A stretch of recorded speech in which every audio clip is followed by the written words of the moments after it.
जय श्री राम। पिछली बार जो हमने जाना था, पिछली बार हमने जो भगवान राम का स्वयंवर है और सीता माता का जो स्वयंवर था उसके बारे में हमने जाना था कि भगवान राम ने धनुष को तोड़ दिया था और उसके बाद परशुराम जी आए थे और परशुराम के क्रोध को भी भगवान राम ने शांत कर दिया। अब जब परशुराम के क्रोध को भी भगवान राम ने शांत कर दिया तो परशुराम जी ने भगवान को, श्री राम को आशीर्वाद दिया, जनक को आशीर्वाद दिया और वो वापस महेंद्र पर्वत पर चले गए जहाँ वो निवास करते थे। उनके जाने के बाद जो महाराज जनक थे उन्होंने अपने गुरुजनों श्री विश्वामित्र जी से पूछा कि महाराज जो स्वयंवर की रीति थी वो तो पूरी हो गई, स्वयंवर की जो शर्त थी कि जो इस शिव धनुष को तोड़ेगा, जो इस शिव धनुष के ऊपर चाप चढ़ाएगा, जो इसकी प्रत्यंचा चढ़ाएगा उसके साथ सीता का विवाह कर दिया जाएगा। वो तो जो कंडीशन थी, जो एक शर्त थी स्वयंवर की, वो तो पूरी हो गई। अब मेरे लिए मुझे क्या करना चाहिए? तो जो उनके गुरु थे सतानंद जी, तो वो उन्हें कहते हैं कि आपने जो कसम खाई थी, आपने जो वचन दिया था, आपका वचन और विवाह की जो शर्त थी वो तो पूरी हो गई, लेकिन विवाह सिर्फ एक शर्त पूरा होने को ही हमें विवाह नहीं कह सकते। विवाह एक बहुत ही सामाजिक और जीवन के सबसे बड़े संस्कारों में से एक संस्कार है। तो इसलिए आप ये पूरे सामाजिक विधि विधानों रीति रिवाज के साथ ही होना चाहिए। तो इसलिए आप ऐसा कीजिए, सबसे पहले आप एक लगन पत्रिका, यानी विवाह का जैसे वो बनाते हैं ना लगन पत्रिका, तो आप एक लगन पत्रिका बनवाइए और महाराज दशरथ को संदेश भेजिए ताकि महाराज दशरथ पूरी बारात लेकर अपने बंधु बांधवों सहित यहाँ आए और फिर पूरे विधि विधान के साथ सीता माता और भगवान श्री राम का विवाह किया जा सके, पूरे रीति रिवाज और विधि विधान के साथ, ताकि वो बहुत शुभ हो, क्योंकि ये विवाह समाज के लिए बहुत शुभ होगा। इस विवाह से न सिर्फ श्री राम और सीता का बल्कि संसार के दो श्रेष्ठ कुलों का भी मिलन हो रहा है, क्योंकि मिथिला जो वंश था वो भी बहुत प्रसिद्ध था अपने उदारता के लिए, अपने धर्म के लिए, अपनी बातों के लिए, अपने अच्छे कर्मों के लिए, अपनी अहिंसा के लिए। और भगवान श्री राम का जो वंश है वो भी बहुत प्रसिद्ध था, क्योंकि बहुत बड़ा वंश था जिसमें महाराज सगर, महाराज हरिश्चंद्र और भी काफी बड़े बड़े भागीरथ राजा हुए थे। तो इसलिए दोनों ही वंश बड़े प्रतिष्ठित वंश थे, दोनों ही कुल बड़े प्रतिष्ठित कुल थे और दोनों कुलों के अंदर संबंध होना ये समाज के लिए बहुत बड़ी बात थी। तो इसीलिए क्या होता है कि वो बोलते हैं सतानंद जी की आप महाराज दशरथ को विवाह का संदेश भेजिए ताकि वो अपने परिवार के साथ यहाँ पर आए। तो तभी महाराज जनक एक दूत को बुलाते हैं और दूत को बुलाकर उन्हें संदेश देते हैं कि आप एक लगन पत्रिका बनवाते हैं अपने गुरु से और कहते हैं कि आप अयोध्या में जाइए और महाराज दशरथ को हमारी तरफ से विवाह का न्योता दीजिए। उन्हें कहिए कि वो बारात लेकर मिथिला में आए ताकि मिथिला उनका आदर सत्कार करके, उनका मान सम्मान करके और अपनी पुत्री का उनके पुत्र के साथ विवाह करके अपने आप को कृतार्थ समझे। हमें बड़ा पुण्य होगा, हमें बड़ा अच्छा लगेगा, तो आप उनके पास जाइए। तो ये होने के बाद जो महाराज जनक के दूत थे वो दूत लगन पत्रिका लेते हैं और वो अयोध्या की तरफ निकल पड़ते हैं।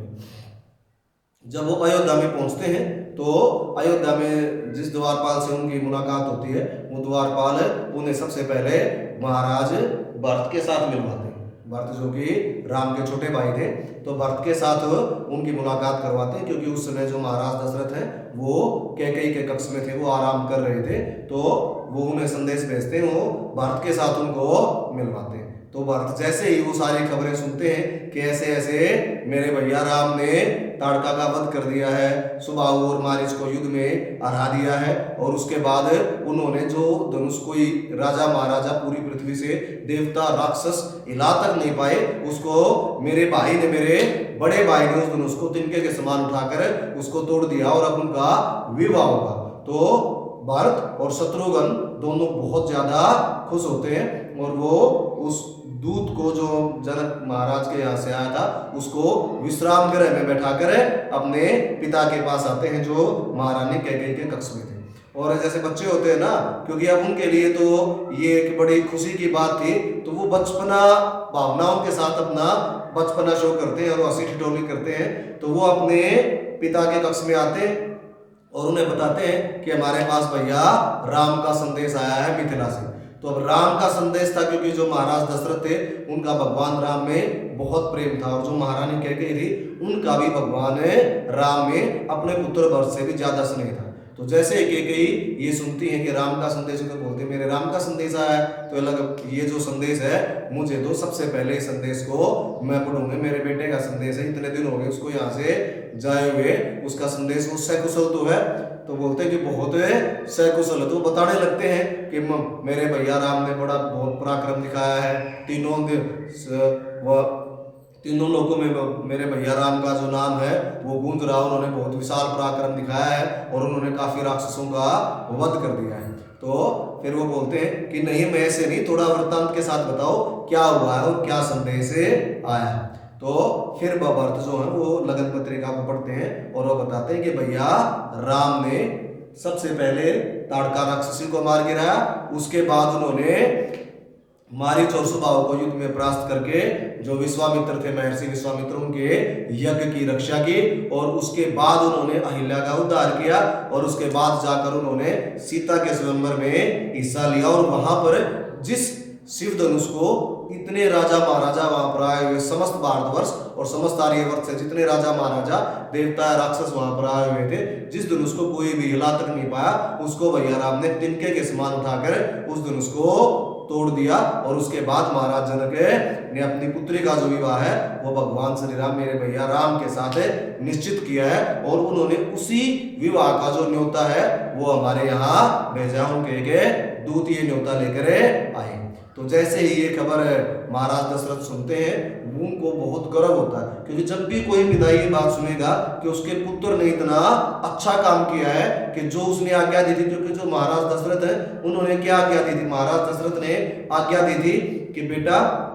आप जाओ और जो विश्वामित्र जी हैं उनको हर तरह से उनकी सेवा करना, उनकी हर आज्ञा का पालन करना, अपने प्राण देकर भी उनके यज्ञ की रक्षा करनी है। तो उन्होंने यज्ञ की रक्षा की थी, ये खबर उनके पास आ गई, यानी महाराज दशरथ ने अपने पुत्र को जो आज्ञा दी थी, जो काम उन्हें सौंपा था, तो उन्होंने उस काम को पूरा किया। उस काम को पूरा किया तो महाराज दशरथ को इस बात से बहुत खुशी हुई, और उसके साथ डबल खुशी क्या होती है कि अब मेरे बेटे का क्या होगा, विवाह होगा, हमारे घर में पुत्रवधू आएगी, बहू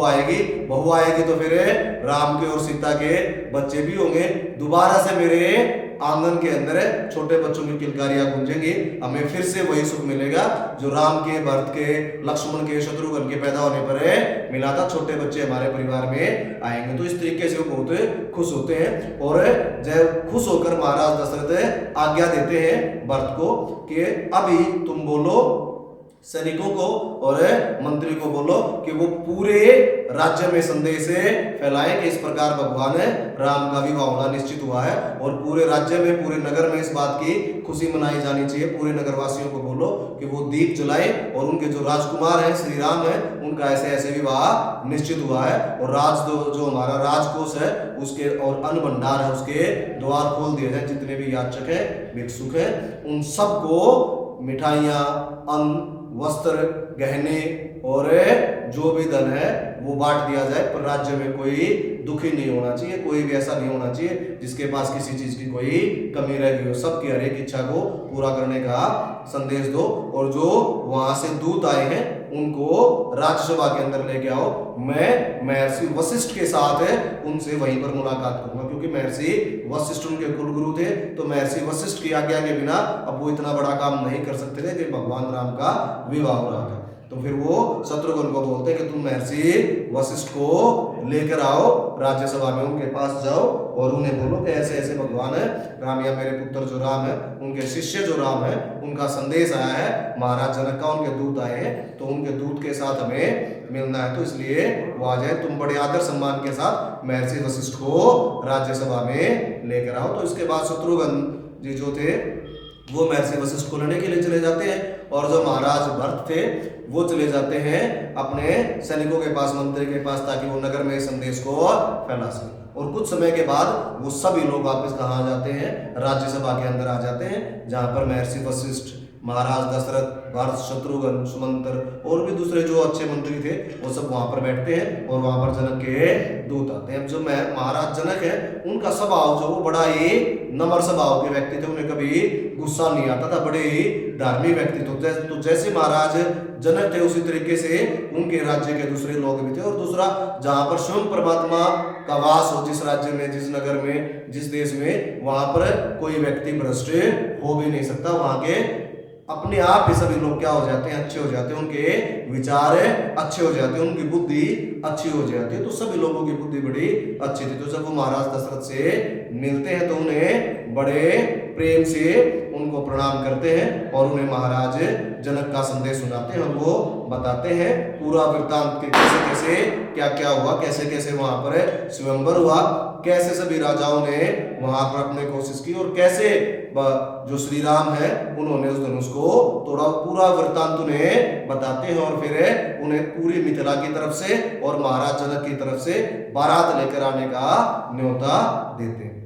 और ये खबर सुनकर जो महाराज दशरथ बहुत खुश होते हैं और वो अपने मंत्री को बोलते हैं कि ये जो दूत है इसको बहुत सारे हीरे, मोती, जवाहरात, वस्त्र, आभूषण दिए जाए, क्योंकि ये मेरे बेटे का विवाह का संदेश लेकर यहाँ पर आया, तो इसको कोई कमी नहीं होनी चाहिए। उसी समय उनका जो सैनिक था वो सारी चीजें लेकर वहां पर आता है। लेकिन जो दूत थे महाराज जनक के वो उन सभी चीजों को लेने से मना कर देते हैं। वो बोलते हैं कि ये तो मेरी जो पुत्री है, क्योंकि जो सीता है वो सिर्फ महाराज जनक की पुत्री नहीं है, वो मिथिला की बेटी है और मैं मिथिलावासी हूं तो मेरी भी बेटी है। और हम लोग जो हमारी बेटी होती है उसके घर पर पानी भी नहीं पीते और आप तो मुझे ये मतलब इतना धन देना चाहते हैं, तो मैं इस धन को स्वीकार नहीं कर सकता महाराज, आप मुझे माफ करो। तो इस बात को सुनकर भी महाराज दशरथ बहुत खुश होते हैं और महर्षि वशिष्ठ वहां पर बोलते हैं कि इतने अच्छे विचार कि भाई इतने धन को ठुकरा देना, क्योंकि एक दूत क्या होता है, दूत तो एक आम सैनिक यानी एक गरीब व्यक्ति ही होता है। तो एक आम सैनिक की तरह एक गरीब व्यक्ति अगर इतने बड़े धन को एक साथ ठुकरा देता है तो इसे पता चलता है कि उसके संस्कार कितने बड़े हैं, कि वो समझता है कि मेरी पुत्री का घर है, मेरी पुत्री का अगर घर है तो मैं वहां से कोई भी, जहां पर मेरी पुत्री का विवाह होगा, मैं वहां से कोई चीज स्वीकार नहीं कर सकता। तो वो मना कर देते हैं। इसके बाद महाराज जनक बोलते हैं कि मेरे जो बेटे हैं मैं उनको देखने के लिए, मेरे दोनों पुत्रों, मेरे जो बच्चे हैं वो कुशल से तो हैं, वो अच्छे तो हैं, मैं उन्हें देखने के लिए बहुत व्याकुल हूं। तो जब ये चीज सुनते हैं तो वो दूत बोलते हैं कि आप उनके पिता हो, आप उन्हें बच्चा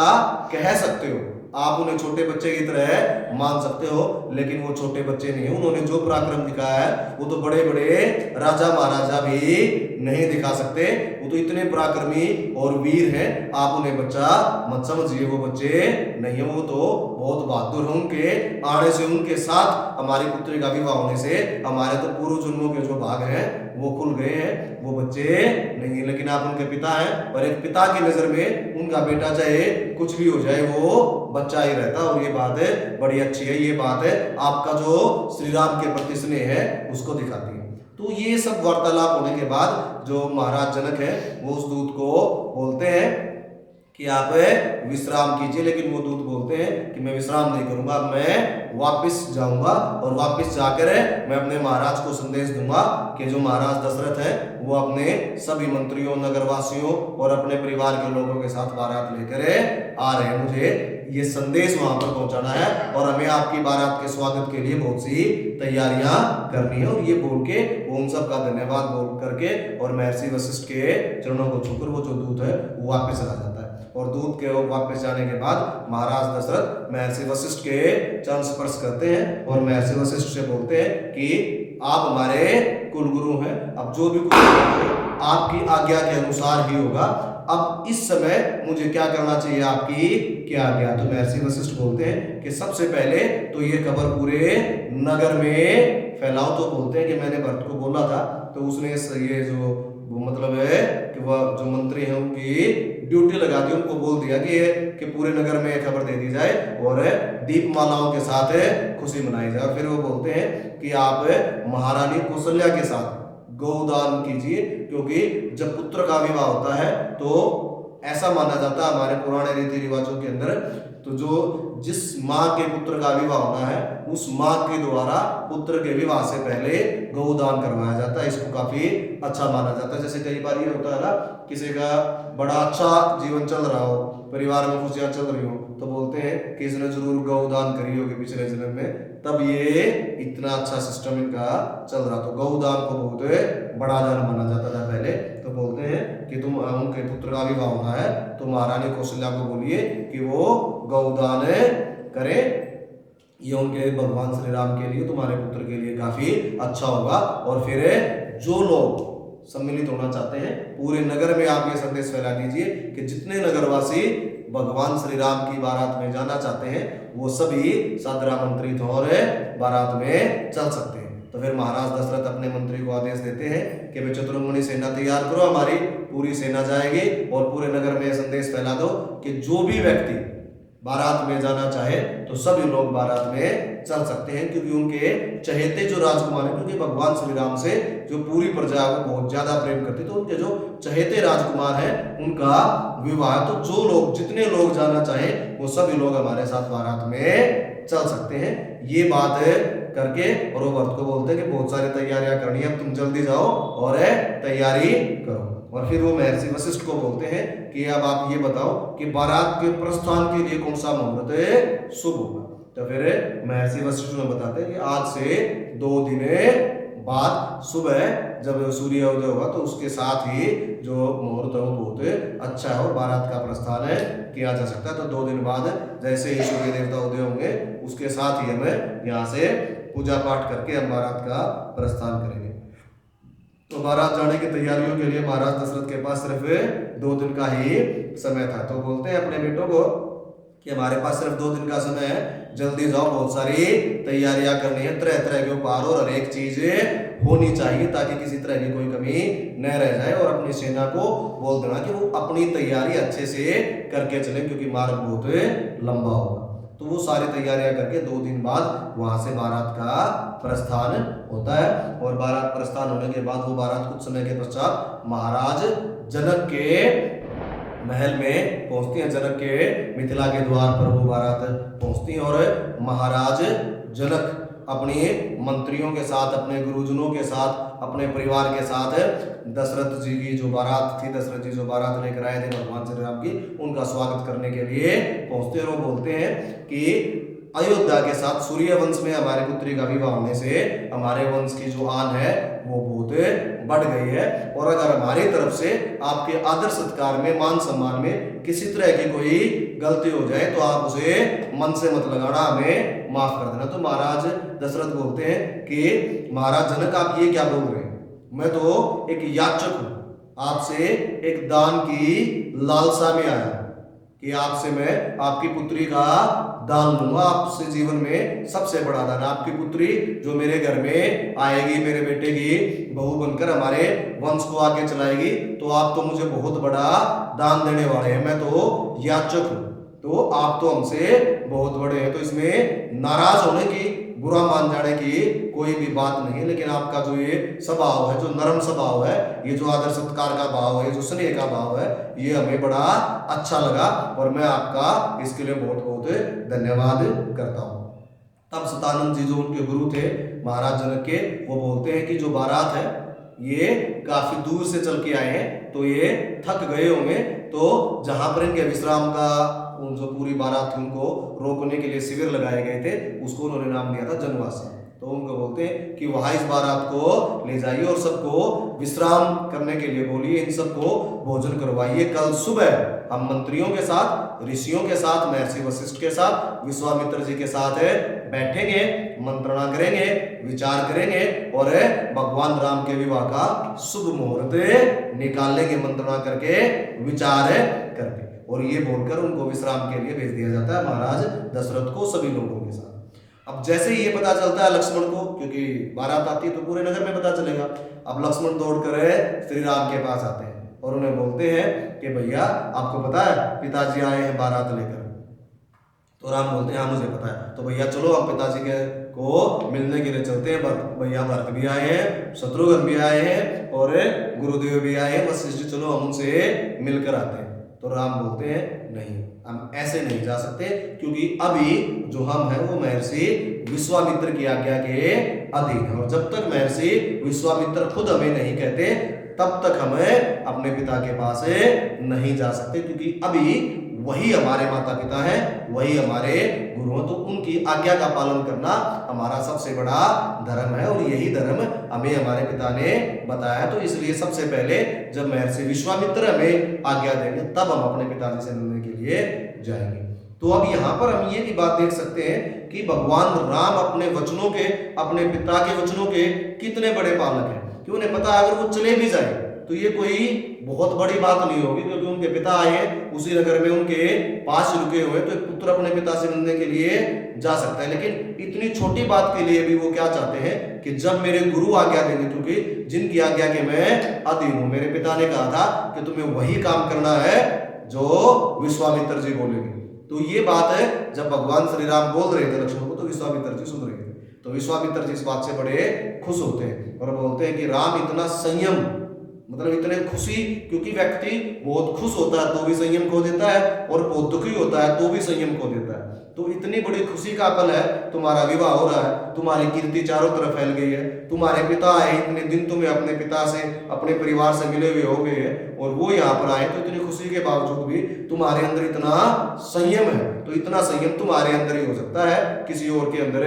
नहीं हो सकता। मुझे तुम्हारा ये व्यवहार है, ये बड़ा अच्छा लगा, इससे मैं बहुत खुश हूँ, और मैं यहाँ तुम्हें अपने पिता के पास वापस ले जाने के लिए ही आया, ताकि मैं तुम्हें वापस तुम्हारे पिता को सौंप दूं, जैसे मैं उनको तुम्हें वहां से लेकर आया। तो ये बोलकर विश्वामित्र जी भगवान श्री राम और लक्ष्मण को लेकर महाराज जनक के पास जाते हैं। और जैसे ही महाराज जनक के पास जाते हैं, जनक जैसे ही अपने पुत्र श्री राम को देखते हैं तो उनकी खुशी का कोई ठिकाना नहीं रहता। जैसे कि बहुत सालों से किसी को पानी नहीं मिला हो, प्यासा हो, तो उसको पानी मिल जाए तो उसको जो खुशी होती है, वही खुशी श्री राम को देखकर महाराज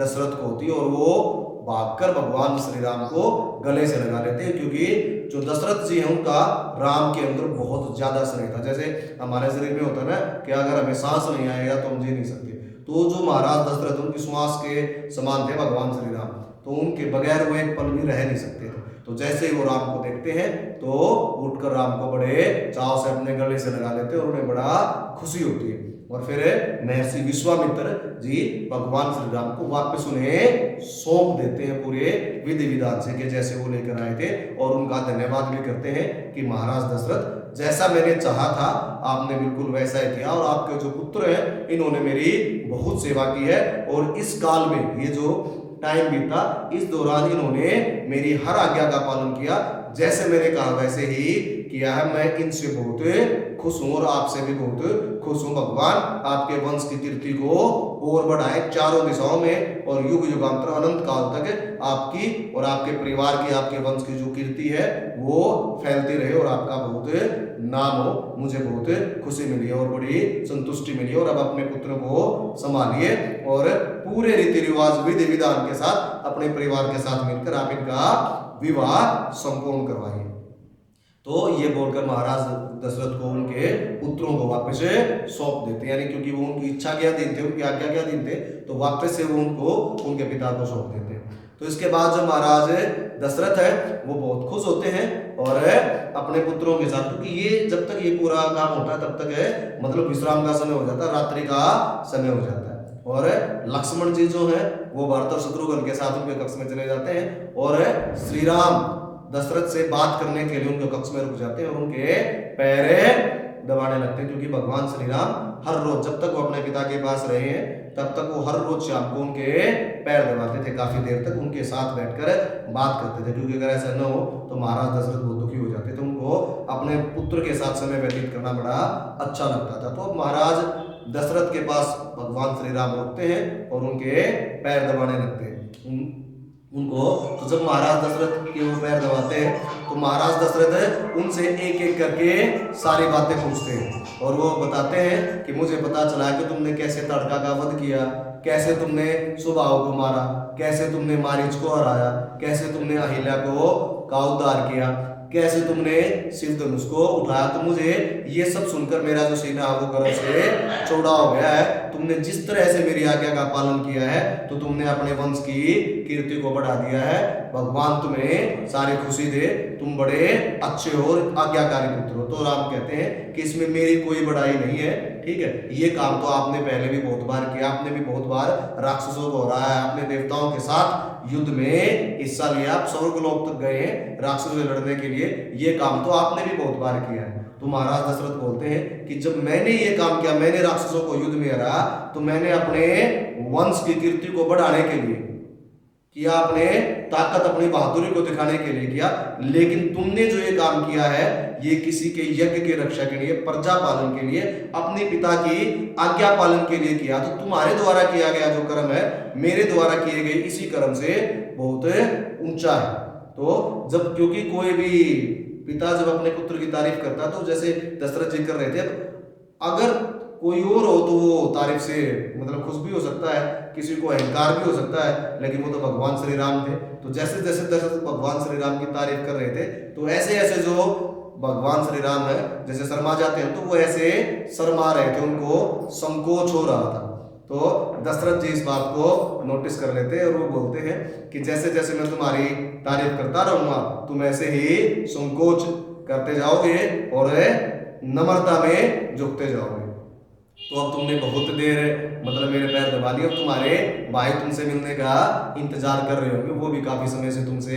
नहीं मिले हैं। तो तुम जाओ, तुम भी विश्राम करो और अपने भाइयों के साथ वार्तालाप करो, अब मैं भी सो जाता हूँ। तो ऐसा बोल के वो भगवान श्री राम को भेज देते। तो भगवान श्री राम उनके पैर छूते हैं और जहाँ जिस कक्ष में भरत शत्रुघ्न और लक्ष्मण थे वहीं पर आ जाते। अब जो भरत शत्रुघ्न और लक्ष्मण जी थे वो तीनों बैठकर, क्योंकि भगवान श्री राम तो कहाँ थे, भगवान श्री राम थे अपने पिता के पास, और वो तीनों बैठकर क्या कर रहे थे, मस्ती मजाक। अब लक्ष्मण खिल्ली उड़ा रहे थे, वो बता रहे थे कि भाई ऐसे ऐसे जो राम है उन्हें सीता से प्रेम हो गया, सीता को देखा तो वो देखते ही रह गए, उनके हाथ से जो फूल की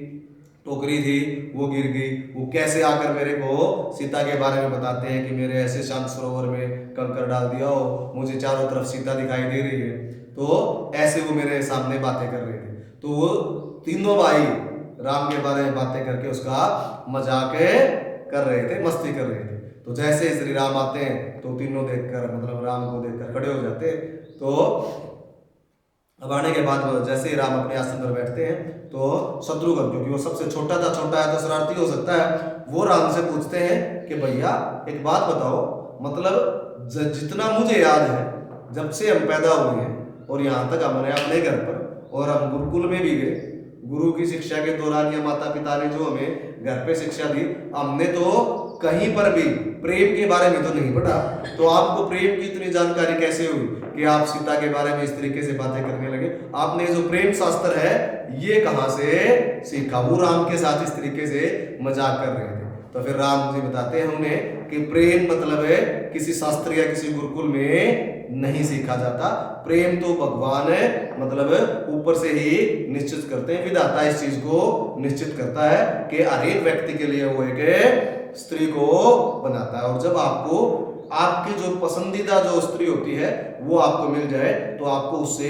प्रेम करना चाहिए और अपना सर्वस्व उसके प्रति न्यौछावर करना चाहिए और उसके प्रति समर्पित रहना चाहिए। तो इस तरीके से वो अपने तीनों भाइयों को इस चीज की शिक्षा देते हैं और फिर वो सारे जो भाई हैं वहां पर विश्राम करते हैं और वहां पर सो जाते हैं, क्योंकि अगले दिन सुबह क्या होना था, उनकी जैसे लगन पत्र का मुहूर्त निकालते हैं ना, वो सारा का सारा काम किया जाता है। जय श्री राम।